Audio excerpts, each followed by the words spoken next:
So what should students do if they feel like their resume is not getting a response? Like if they're not getting calls for interviews? Number one is LinkedIn, I think. LinkedIn is by far the most popular professional networking site these days, especially in North America and for kind of corporate white-collar professionals, if you will. So really, I think building out a really strong LinkedIn profile, having that sort of be a reflection of all the information that's on your resume and potentially even more, I guess, information above and beyond what's on your resume. And not only the profile itself, but really, I think, utilizing and engaging with the platform, whether it's sharing your own opinions and content, which I'm definitely a big advocate for and have seen some really good results from, whether it's just engaging with, sharing, liking, commenting on other people's posts that you agree with, or sharing an interesting article that you found in your field or something like that. Really kind of getting yourself out there, getting your name out there, getting the way that you think out there. It can have a lot of, I think, longer lasting positive benefits on your career, on sort of your professional network, the relationships you build, and everything like that, which leads me into point number two, which is networking itself. So of course, LinkedIn is a great platform for that in the virtual world, but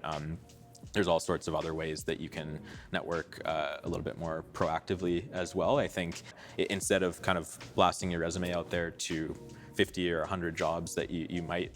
or may not be qualified for, I would suggest kind of taking the opposite approach. Do some research in advance, find maybe the top 5 or 10 companies that you're most interested in working in, and then use platforms like LinkedIn or ZoomInfo or other platforms out there that you can find the contact information or email address or LinkedIn profile of these people who might be decision makers at these organizations, and then try to reach out to them and connect with them. Really, I think if you take a little bit more of that targeted approach, you can sort of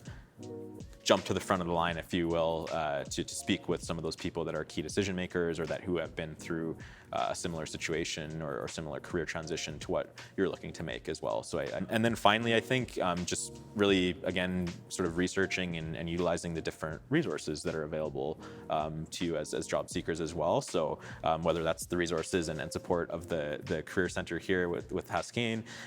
or reaching out to folks like myself, recruiters that are on the other side of the table, on the corporate side, to ask for advice or resume tips like this and that sort of thing. But also, I think just looking at the online resources that are out there, whether it's Glassdoor or company reviews, and really familiarizing yourself with those kinds of things and understanding the organization's culture and people and what it's like to work there. Doing your research, thorough reading through company websites and everything like that. Although it can be a lot of work, a lot of effort, again, if you take that more targeted approach and do some really focused, heavy research on a few of those companies, you can really make yourself stand out to the leaders or the recruiters, because you're able to demonstrate your knowledge of their business, of their product, of how their organization operates, of their culture, everything like that. So I think that's a key piece in networking in general, is thinking more about the other side, I guess, the person you're talking to and the organization and why that speaks to you and why you're interested in that, and less so about, I guess, trying to sell yourself.